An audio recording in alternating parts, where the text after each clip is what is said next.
Hey, Professor Hitch here, and today I want to talk to you about essays that get you into college. That's right. I'm talking about high school students applying to college for the first time and college students who may be looking to transfer. Specifically, I want to focus on the Common App personal statement and also the UC personal insight questions, which I will refer to as PIQs. Now, my first piece of advice is try to get inside the mind of your reader. Keep in mind, no matter what the instructions are and no matter what you respond in your essay, it's going to be up to your reader to make the decision about whether your essay passes muster, about whether you are going to be admitted into the college of your dreams.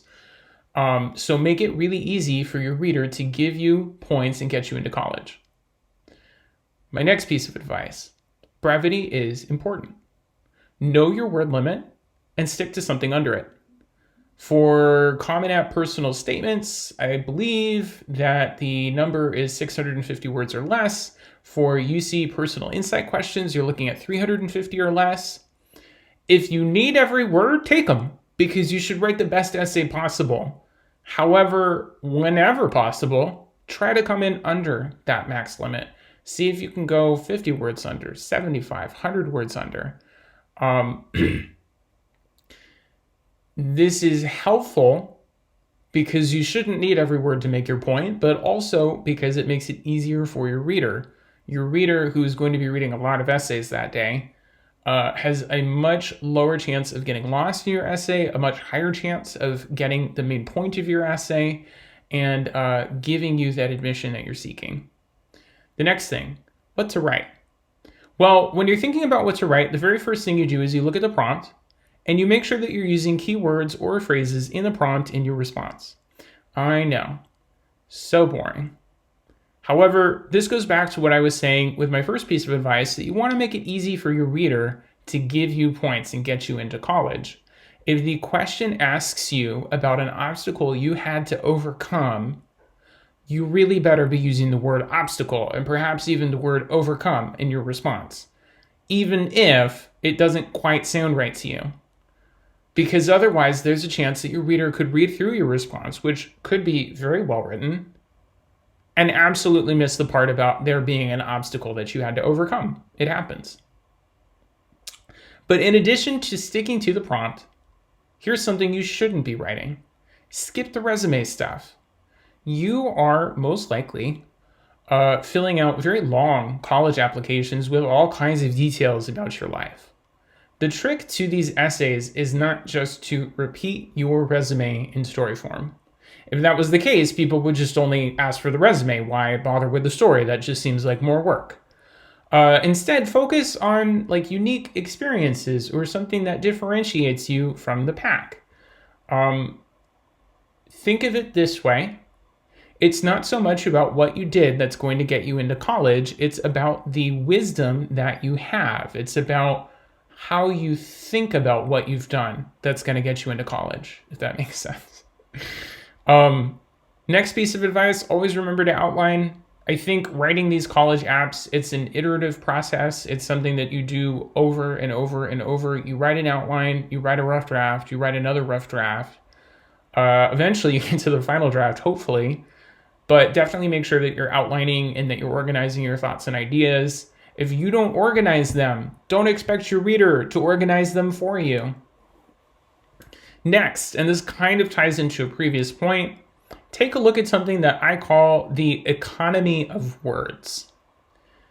Often, high school students, even college students, I think are guilty of this. Often, students will use more words than they have to describe something. Why call it a classroom when you can call it an educational receptacle?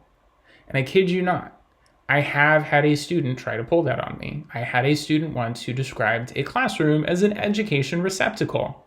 If you have to look that up, it's RECEPTA something something something. Yikes. I'm going to need to look that up later. Point is, that was a dumb name to call a classroom. A classroom's a classroom. So the economy of words is using the least amount of words possible to get the most amount of meaning out of what it is you're writing. make sure that you're doing that. And that, of course, ties into my second point about how brevity and conciseness is important. Next thing, keep your reader in mind. And by that, I mean, is what you're writing catching somebody's attention? Also, are you including any kind of jargon that your reader may not be familiar with? I think that you can make some assumptions about your reader. It's likely, perhaps guaranteed, that your reader is college educated.